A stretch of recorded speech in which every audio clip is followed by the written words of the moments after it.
감사합니다. 우리 같이 보실 말씀은 마태복음 25장 1절에서 13절. 마태복음 25장 1절에서 13절 한 절 읽고 설교하겠습니다.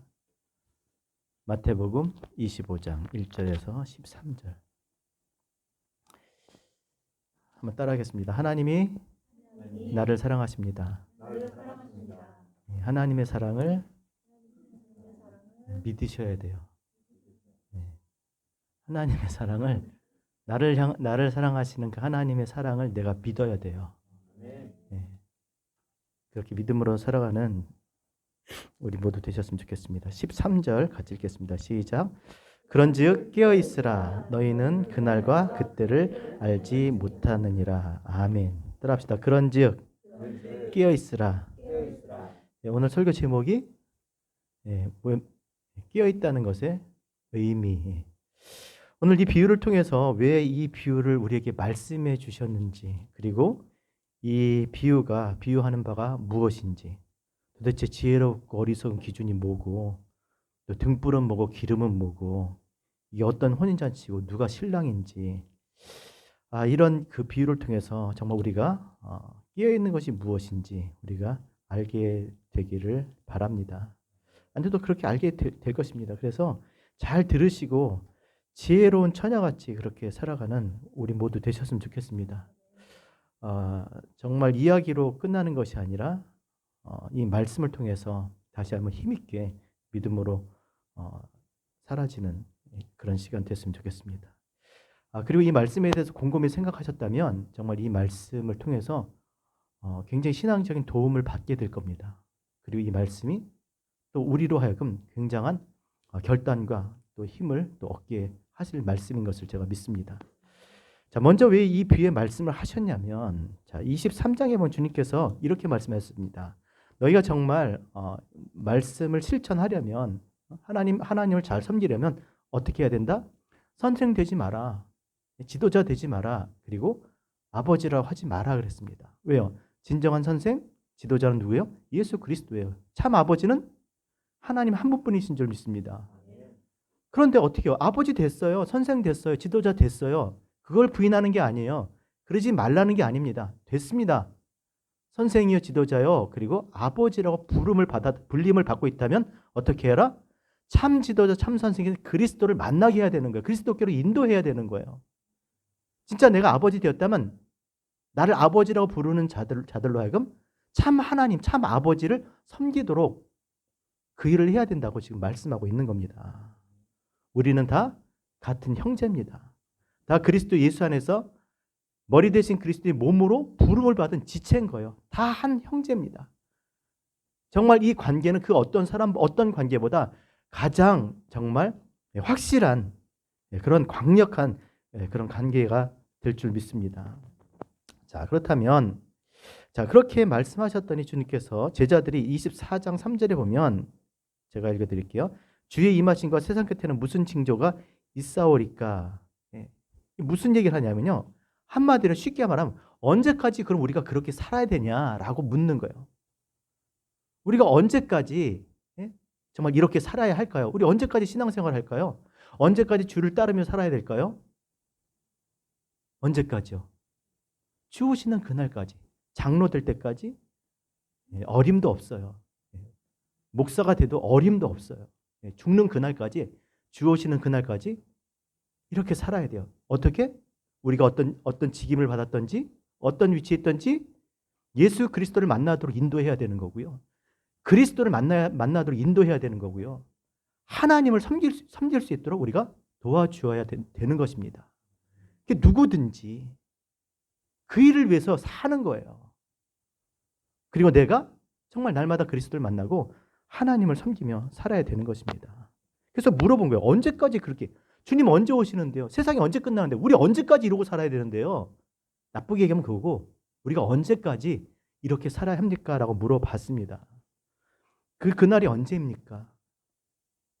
그렇죠. 주 오시는 그날 알고 싶죠. 근데 아버지, 나도 모르고 천사들도 모르고 누구만 아신다? 아버지만 아신다 그랬어요. 아버지만. 그러면서 하신 말씀이 하지만 그날의 징조는 말씀해 주셨어요. 그때가 노아의 때와 같다 그랬습니다. 노아의 때에 사람들이 뭐 했다고요? 다 시집가고 장가가고 먹고 마시며 그렇게 살았습니다. 우리 같이 살았다는 거예요. 그런데 누구를 위해서? 자기를 위해서. 자기 위해서 먹고 마시며 자기 위해서. 모든 게 다 자기를 위해서 하는 거예요. 그렇게 살았다는 것이죠. 그래서 밭을 가는데 하나는 데려감을 당하고 하나는 버려둠을 당하고 맷돌질을 하는데 하나는 데려감을 당하고 하나는 버림을 당했습니다. 이유가 뭐예요? 맷돌질. 그렇죠? 자기를 부인하고 날마다 십자가를 지고 살았지만 자기를 위해서 한 거예요. 밭을 갑니다. 자기가 누구인지를 알면서 살아갑니다. 하지만 결국 자기를 위해서 자기 영광을 위해서 살고 있었다면 버림을 당하는 겁니다.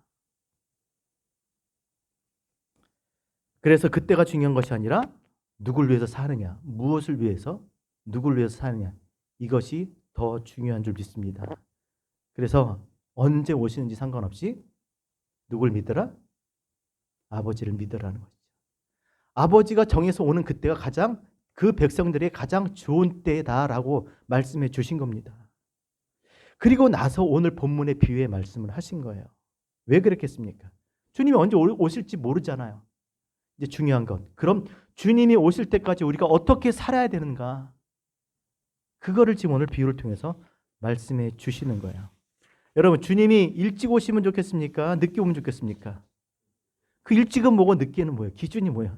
다 내 생각인 거예요. 아니, 기다리지 않고 있는 사람도 많아요. 주님 오신대? 언제 그랬어? 주님을 기다리질 않아요. 근데 여러분, 신앙생활을 정말 하고 있다면 기다리지 않을 수가 없어요. 두 가지 이유에서입니다.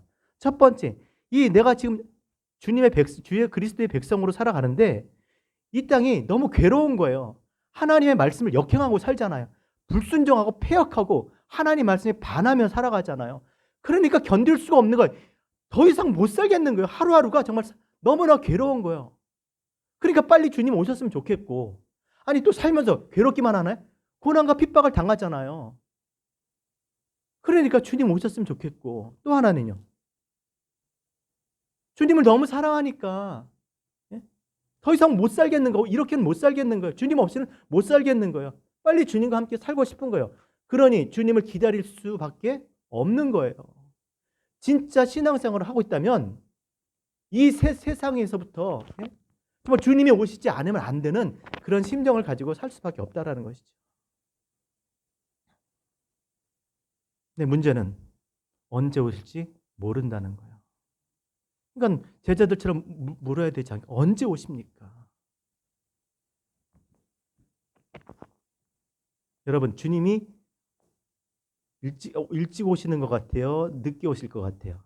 다시 일찍 오실 것 같아요? 늦게 오실 것 같아요? 어떤 느낌이세요? 개인적으로 너무 늦게 오시는 것 같지 않아요? 해도 너무한 거 아니에요? 난 이미 다 기다리고 난 다 준비가 됐는데 주님이 왜 안 오시냐는 거예요. 저는 처음에 주님 믿고 좀 거듭난 후에 맨날 하늘만 쳐다보고 살았어요.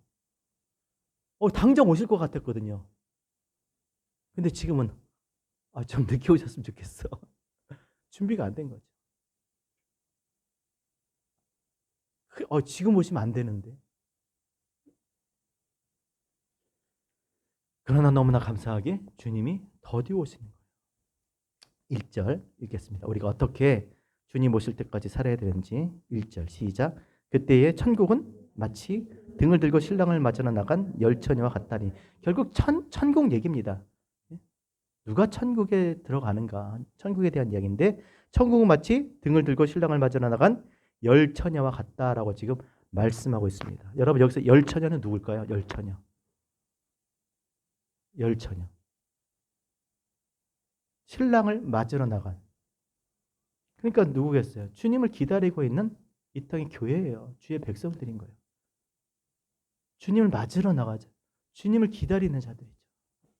주는 그리스도시요 살아계신 하나님의 아들이심을 믿고 그 말씀을 따라 그렇게 살아가야 될 그리스도의 몸된 신부들, 지체들, 우리입니다. 우리 열처녀예요. 하나, 둘, 셋, 넷, 다섯, 일곱, 여덟, 9처녀네. 그죠? 열처녀. 이 2천년은 누구지? 한 천년 안 왔어? 어디 갔지?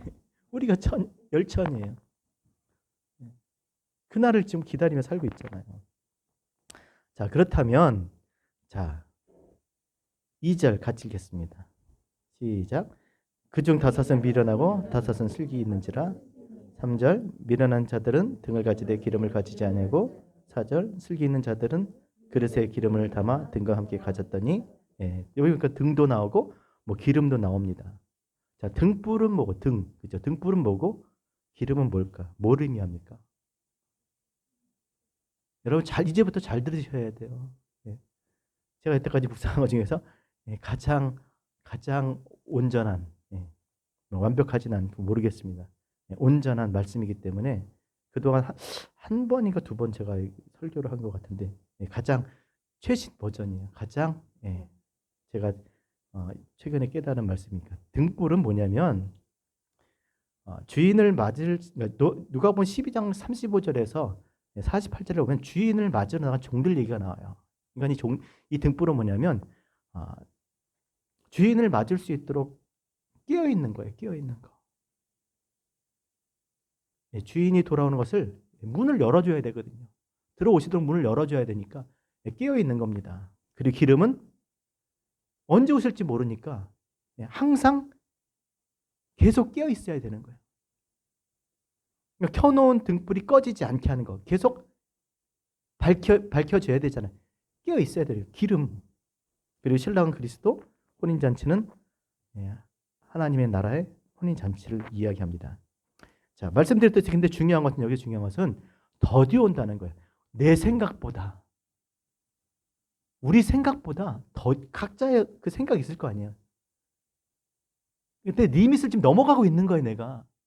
졸지 말아야지. 근데 그 리밋을 넘어가는 거예요. 더디 옴으로 어떻게 됐다고요? 더디 옴으로 5절 시작. 신랑이 더디 옴으로 다 졸며 잘세. 지금 리밋을 넘어간 거예요. 내 한계치를 넘어간 거예요.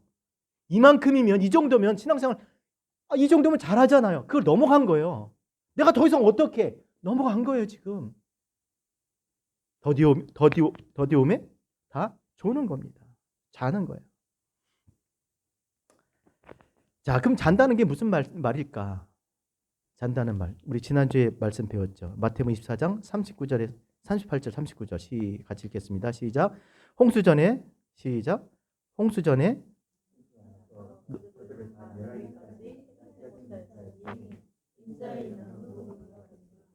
39절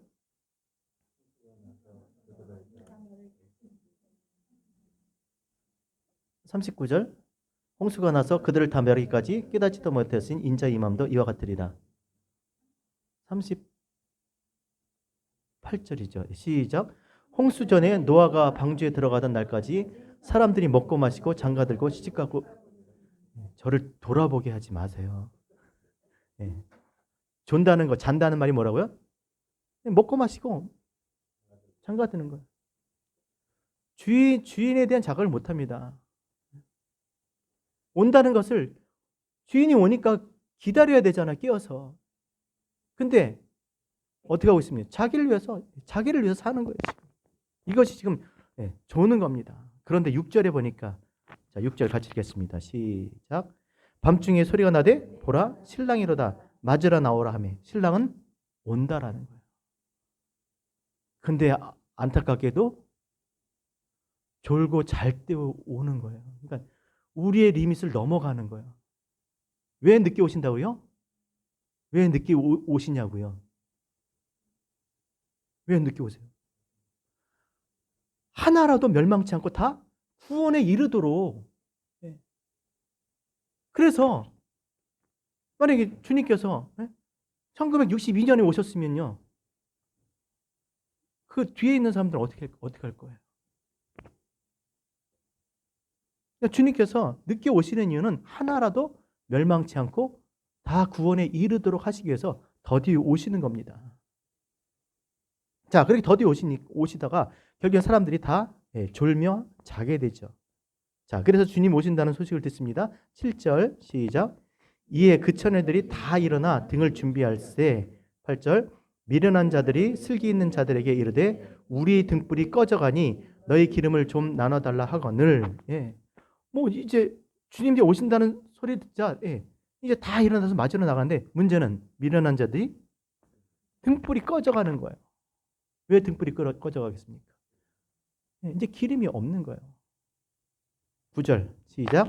슬기 있는 자들이 대답하여 이르되 우리와 너희가 쓰기에 다 부족할까 하노니 차라리 파는 자들에 가서 너희 쓸 것을 사라 하니. 좀 야박하지 않아요, 여러분? 좀 나눠주면 되잖아요. 그래서 10절 보세요. 어떻게 합니까? 시작. 그들이 사러 간 사이에 신랑이 오고 준비했던 자들이 함께 혼인잔치에 들어가 문은 닫힌지라. 좀 부족하면 그래도 좀 나눠주면 좋을 텐데 아주 야박하게 인색하게 매몰차게 나눠주지 않은 겁니다. 여러분 어떻게 생각하십니까? 잘한 거예요? 못한 거예요? 결국 밖으로 나가게 같이 기다렸던 사람인데 같이 좀 나눠주면 좋은데 결국 한밤중에 밖으로 나가게 했잖아요. 인간적으로 굉장히 지혜로울지는 모르겠지만 아주 인색하잖아요. 신랑이 좋아할까요? 좀 나눠서 같이 좀 쓰고 그러면 더 좋을 텐데. 여러분 어떤 여자가 좋습니까? 어떤 처녀가 좋을까요? 지혜로운 처녀, 착한 처녀. 어떤 처녀가 좋으세요? 이쁜 처녀가 좋죠. 똑똑한 처녀? 능력 있는 처녀? 돈 많은 처녀? 어떤 처녀? 이쁜 처녀. 근데 지혜로운 거예요. 솔직한 겁니다. 올바르게 얘기해 준 거예요. 이렇게 얘기를 해줘야 되는 겁니다. 그리고 이건 지금 그 미련한 어리석은 이 여자들에게 지금 얘기했지만 이 말씀은 사실 오늘 우리에게도 굉장히 고마운 말씀이에요. 고마운 얘기예요. 주님이 오신다는 소식을 들었을 때 등불이 꺼져가면 어떻게 해야 된다? 빨리 가서 기름을 사야 된다는 거예요. 하지만 다행히 지금 우리는 주님 오시지 않았다면 그런 날이 이르기 전에 빨리 기름을 사야 된다는 거예요. 아니 주님이 이제 오신다는 지금 소식은 들었지만 언제 도착하실지 모르니까 지금 자기가 가지고 있는 이 그릇에 있는 이 기름이 주님 오실 때까지 이 불을 밝힐 수 있는지 본인도 알지 못하는 거예요. 그런 상황에서 줄 수가 없는 거죠. 주님이 오신 것도 아니고 오신다는데 지금 소식은 들었지만 그때까지 이 등불을 계속 켤 수 있는지 모르기 때문에 이렇게 얘기할 수 있는 것이죠. 그러니 만약에 내 불이 꺼지고 등불이 꺼지고 있다면 얼른 가서 기름을 사야 되는 것입니다. 내가 정말 주의 백성이라면 지금 당장이라도 기름을 사야 된다는 것이죠. 기름이 있어야 된다는 거예요. 자, 그렇다면 여기서 무엇 때문에 지혜롭고 무엇 때문에 어리석다고 했는지 알겠죠? 무엇 때문에? 등불 얘기가 아닙니다. 등불을 밝히는 기름이 있느냐 없느냐. 지금은 다 등불을 가지고 있어요. 다 등불이 켜져 있습니다. 여기에. 그때까지 정말 등불을 켤 수 있느냐는 거예요. 여분의 기름이 내 그릇에 여분의 기름이 있느냐. 그것에 따라서 지혜로운 자, 어리석은 자로 갈리는 거예요. 자, 그렇다면 이제 중요한 거. 이 기름이 뭐냐는 거예요. 이 기름이. 우리가 이제까지 설교하기는 이 기름은 성령이라고 그랬어요. 성령. 그렇죠? 맞습니다. 성령이에요. 그러나 왜 성령님이신지 그거를 말씀드리려고 그래요. 자, 이 지혜로운 이 처녀들 이야기를 통해서 이 기름이 무엇인지 알려면 누가복음 7장 24절에서 27절 이 말씀을 들으시면 금방 이해가 되실 거예요. 누가복음 7장 누가복음 7장 24절에서 27절 제가 읽어드릴게요. 그러므로 제가 읽어드릴게요. 그러므로 누구든지 나의 이 말을 듣고 행하는 자는 그 집을 반석에 지은 뭐 같다? 지혜로운 사람 같으리니 비가 내리고 창수가 나고 바람이 불어 그 집이 부딪히되 무너지지 아니하나니 이는 주초를 반석에 놓은 까닭이요 나의 이 말을 듣고 행하지 아니하는 자는 그 집을 모래 위에 지은 어리석은 사람 같으리니 비가 내리고 창수가 나고 바람이 불어 그 집에 부딪히며 무너져 그 무너짐이 심하니라. 자, 누가 지혜로운 사람 같다고요? 말씀을 듣고 준행하는 자는, 주의 말씀 듣고서 준행하는 자는 반석이 진 집 같으니 지혜로운 거예요. 누가 뭐가 지혜롭다고요? 주의 말씀을 듣고 행하는 사람이에요. 어리석은 사람이요. 말씀은 들어도 행치 않는 사람이에요. 비가 오고 바람이 불고 창수가 나면 무너진다는 거예요. 주님 오시는 그날에 무너진다는 거예요. 말씀을 듣고 행하는 자는 반석 위에 지은 집 같다고 지금 말씀하는 겁니다. 그러니까 이 기름은 뭐예요? 이 기름은 주의 말씀을 듣고 행하는 거예요. 주의 말씀을 듣고 행하는 자는 지혜로운 사람 같으니 이 지혜로운 처녀가 주의 말씀을 듣고 행한 것이죠. 어리석은 자는 듣고 행하지 않는 겁니다. 듣기는 들어도 행하지 않는 거예요. 여러분 우리가 어떻게 세상에 빛입니까? 빛이신 그리스도의 말씀이 우리 가운데 역사하시는 거잖아요. 듣고 깨닫게 하심으로 행하게 하시잖아요. 그래서 우리를 보고 세상이 빛으로 보는 겁니다. 말씀을 듣고 행할 때 빛이 되는 거예요. 그리스도께서 세상에 빛이 되신 이유는 뭐겠습니까? 보이지 않는 하나님을 그가 육신을 입고 그 말씀에 순종하여 이루심으로 빛이 된 것처럼 우리가 세상에 비친 것은 하나님의 말씀을 듣고 행할 때 세상이 우리를 빛으로 보는 거예요. 그냥 나더러 주여 주여 하는 자가, 따라합시다. 나더러 주여 주여 하는 자가 천국에 들어갈 것이 아니요 하늘에 계신 내 아버지 뜻대로 하는 자라야 들어가리니. 그러니까 입술로 듣고 입술로 이렇게 말하는 것으로 끝난다는 게 아니에요. 듣고 행하는 자라야. 또 따라합시다. 영혼 없는 몸이 죽은 것 같이 행함이 없는 믿음은 죽은 것이니라.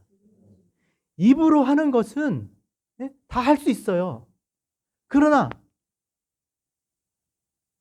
손가락 하나 까딱하지 못하면 죽은 거라는 거예요. 죽은 거. 요한서 1장 8절 따라합시다. 이 율법책을 내 입에서 떠나게 하지 말고 주야로 그것을 묵상하여 그 가운데 기록한 것을 다 지켜 행하라. 그리하면 내 길이 평탄하게 될 것이며 내가 형통하게 되리라. 말씀을 묵상하지만 그것을 다 지켜 행하라는 거예요. 그러니까 이 지혜로운 처녀는 어떻게 했어요? 주의 말씀을 듣고 그 말씀대로 살았던 거예요. 말씀을 듣고 그 말씀대로 살았을 때 그 삶이 빛이 되는 거예요. 그래서 다른 사람을 섬김을 통해서 자신의 헌신을 통해서 하나님을 영화롭게 했을 뿐만이 아니라 하나님에 대한 자기의 사랑을 그렇게 나타낸 것이죠. 하지만 미련한 처녀는요. 알지만 행하지 않았던 거예요. 이런 거죠. 왜 알지만 행하지 않았을까? 자기가 그런 사람이라고 생각을 하는 거예요. 참 사람은 이상해요. 이게 누군가의 말을 듣잖아요. 그러면 그 말을 듣고 자기가 그런 사람인 거라고 생각을 하는, 특히 하나님 말씀을 들으면 사실 여러분 이 말씀을요 여러분들이 한번 묵상을 해보세요. 아무런 도움 없이 그냥 말씀 성경을 읽으면서 그 뜻을 한번 헤아려 보세요. 한번 찾으려고 애를 써보세요. 그러면 진짜 말씀을 깨닫는 그 진정한 가치를 알게 될 것이에요.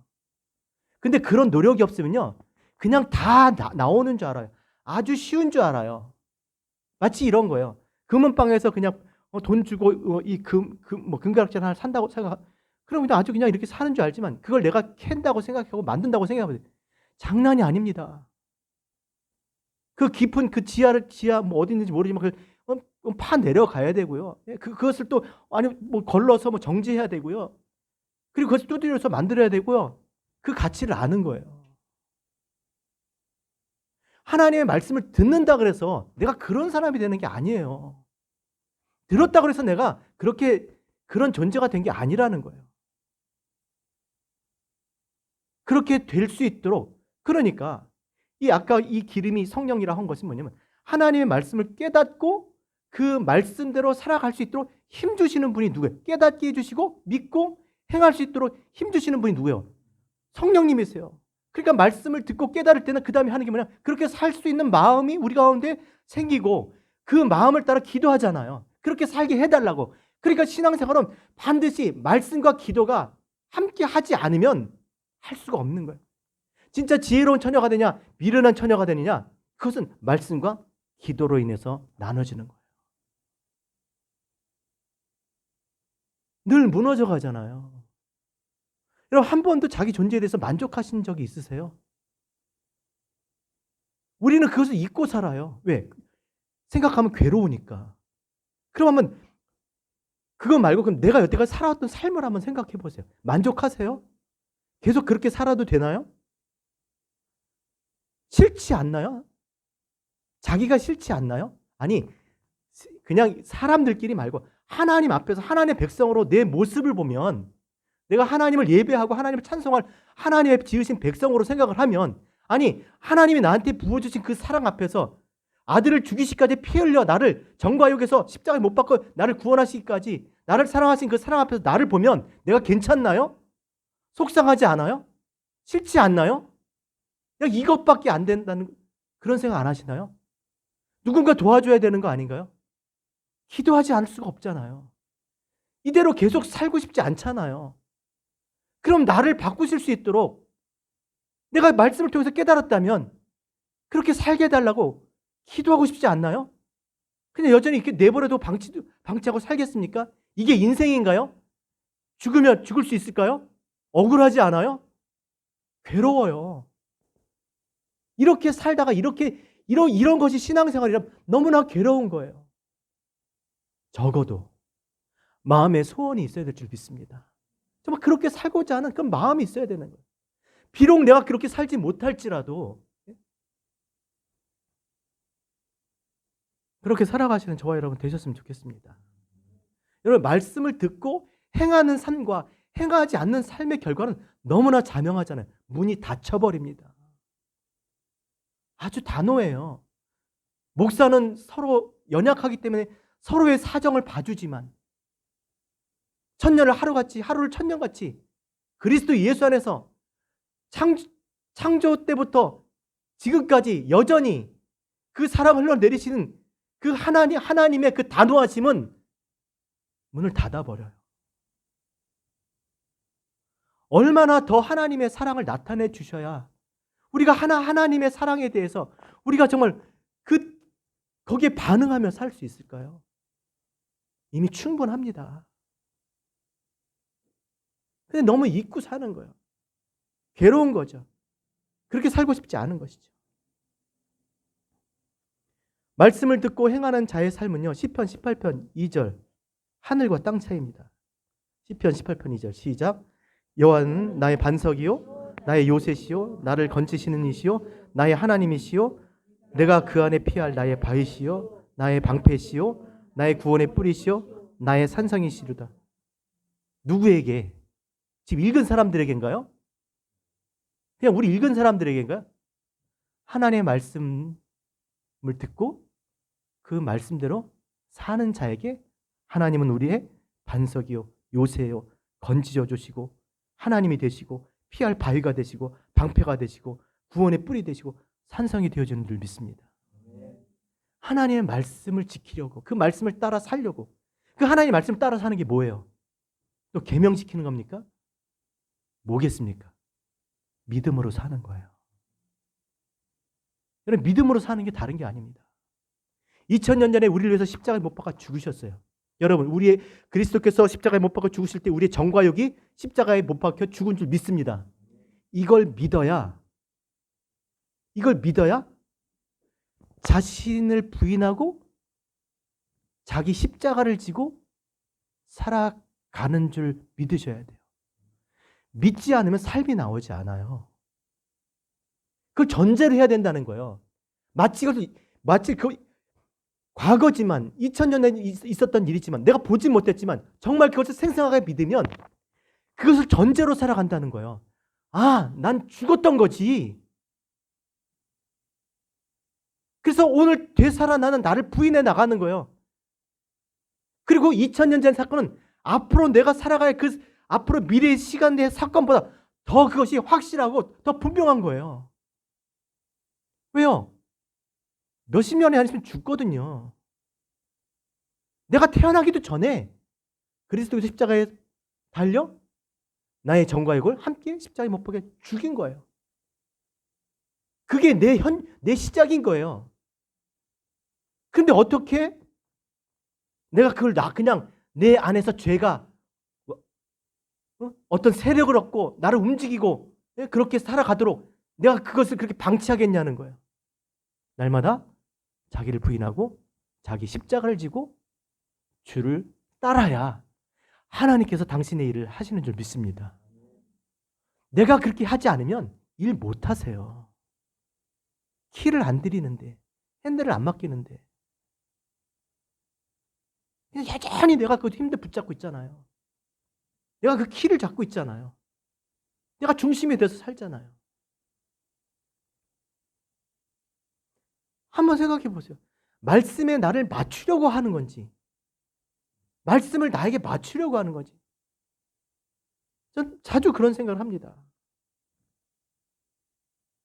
우리는 하나님 말씀이 내 안에 중심이 되셔서 내 안에 나를 다스리시고 내가 그 말씀에 맞춰서 사는 것이 그게 신앙생활 아닌가요, 여러분? 신앙생활이 뭐예요? 그냥 성경 말씀 깨닫고 의미 깨닫는 거예요? 하나님 말씀에 내 자신을 부합하는 거잖아요. 그리고 그 말씀을 통해서 부합하지 못하는 것들이 드러날 때 그것을 없애달라고 기도하는 거잖아요. 그래서 하나님 온전한 사람이 되는 거, 하나님의 뜻을 행하는데 그 즐거운 사람이 돼야 되잖아요. 왜 교회 나가고 신앙생활이 힘듭니까? 내가 그런 사람이 아닌 거예요, 아직. 그럼 그런 것을 보고 깨달을 때마다 그렇게 해달라고 하나님 말씀에 나를 부합하는 거, 나를 맞추며 나가는 게 신앙생활이잖아요. 아니 돈이 남으니까 11조 하는 게 아니잖아요. 먼저 12일조를 하고 하나님 뜻대로 남은 재물을 가지고 사는 거잖아요. 그런 거 아닌가요? 나를 말씀에 맞추는 거잖아요. 근데 다 나한테 맞춰. 그러니까 내가 다니기 편한 교회는 교회가 아니에요. 아무리 내가 100살, 1000살이 돼도 난 나일 테니까. 난 여전히 이 짓을 똑같이 하고 있을 테니까. 내가 다니기 불편한 교회가 교회가 돼야 돼요. 내가 힘들어야 돼요. 자기를 부인하고 자기 십자가를 지고 가는 길인데 어떻게 그게 쉬운 길이냐고요. 힘들어야 돼요. 그러나 그것이 즐거움이 될 줄 믿습니다. 왜냐하면 주님께서 이 혼인잔치, 천국에 대한 이야기를 해주셨잖아요.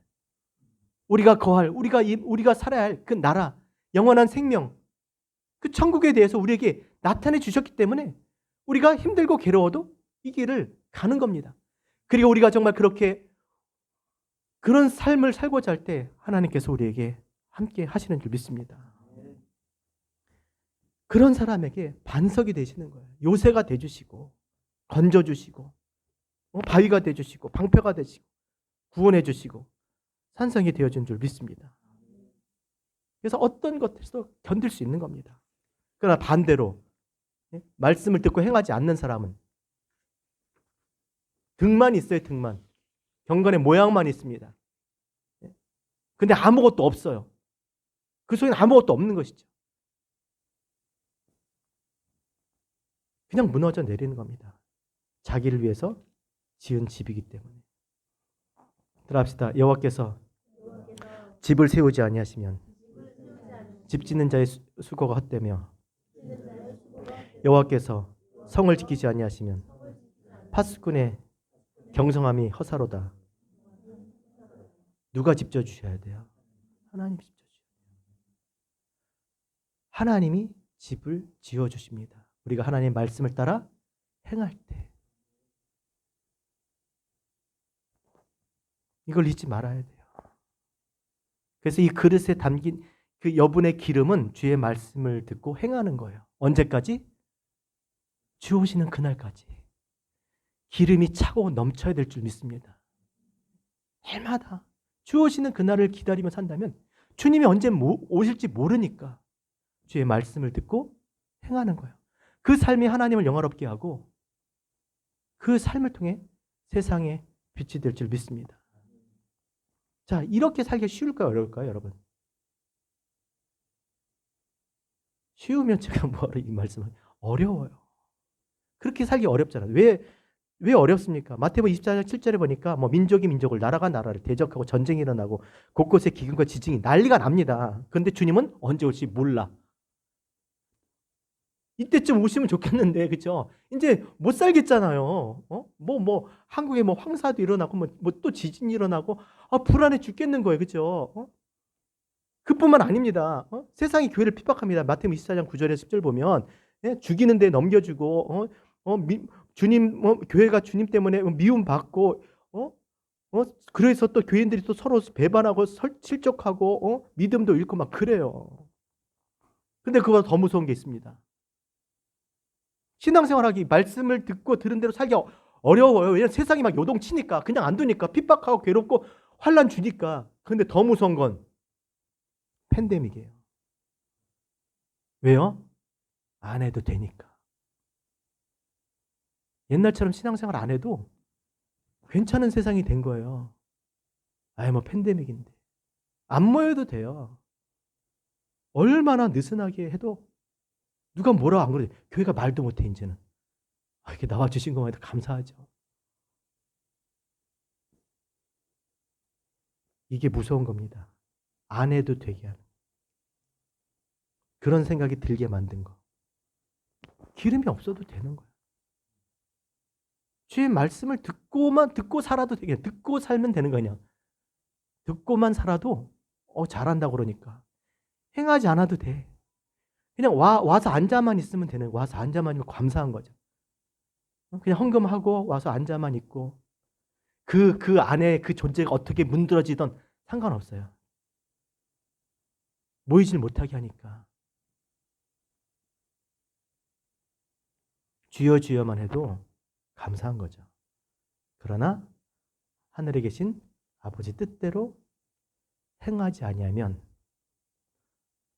바깥 어두운 데 쫓겨 슬피 울며 이를 갈미 있으리라. 그 속에 차라리 그 속에서 없었다. 하나님 백성이 아니었다면 등불이라도 들고 있지 않고 그러고 있었다면 그나마 그런 생각도 안. 근데 내가 등불도 들고 있었어요. 예? 기름도 좀 갖고 있었어요. 그런데 딱 주님이 오시는 그때, 신랑이 오는 그때 떨어져 버리는 거예요.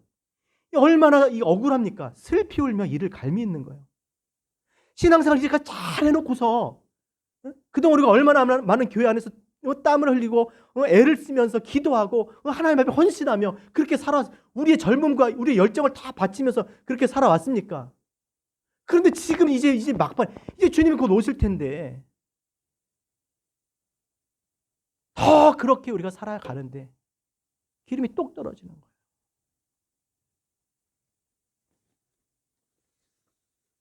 (10절) 같이 읽겠습니다. 시작. 그들이 살아간 사이에 신랑이 오므로 준비했던 자들은 함께 혼인잔치에 들어가고 문은 닫힌지라. 11절. 그 후에 남은 처녀들이 와서 이르되 주여 주여 우리에게 열어주소서. 12절.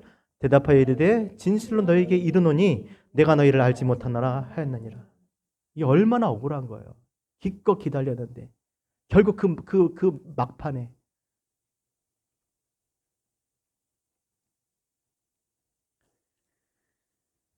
13절 우리 읽고 마치겠습니다. 13절 시작. 그런즉 깨어있으라. 그런즉 뭐하라고요? 깨어있으라. 깨어있다는 게 뭐라고요? 그렇죠. 하나님 말씀을 듣고 행하는 거예요. 그때 빛이 나는 거예요. 그때 빛이 되는 겁니다. 영혼 없는 몸이 죽은 것 같이 행함이 없는 믿음은 죽은 것이니라. 하나님의 사랑을 경험했다면 우리가 하나님을 사랑할 수밖에 없는 것이에요.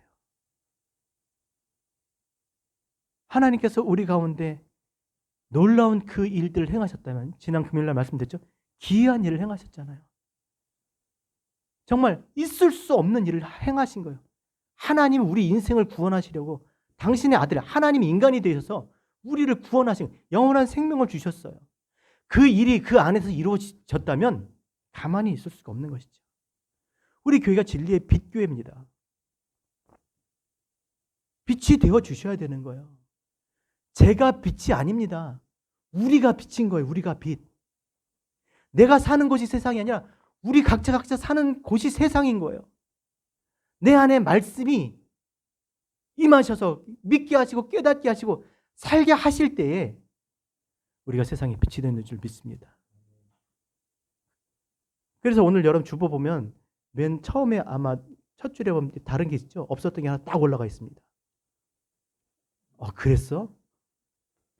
주보 잘 봐주세요. 같이 읽겠습니다. 시작. 천하 시작.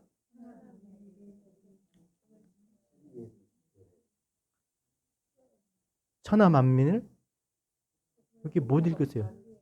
천하 만민에게 복음을 전파하는 진리의 빛교회예요. 우리 한 사람 한 사람이 하나님 말씀을 듣고 그 말씀에 순종하며 또 그렇게 살 수 있도록 하나님 의지하고 기도할 때 성령께서 그렇게 진리의 빛으로 살게 하실 줄 믿습니다.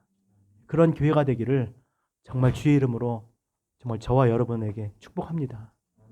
우리 시간 다 같이 말씀 생각하시면서 한 2, 3분 정도 같이 기도하고 제가 기도하고 봉헌하고 축도를 마치겠습니다.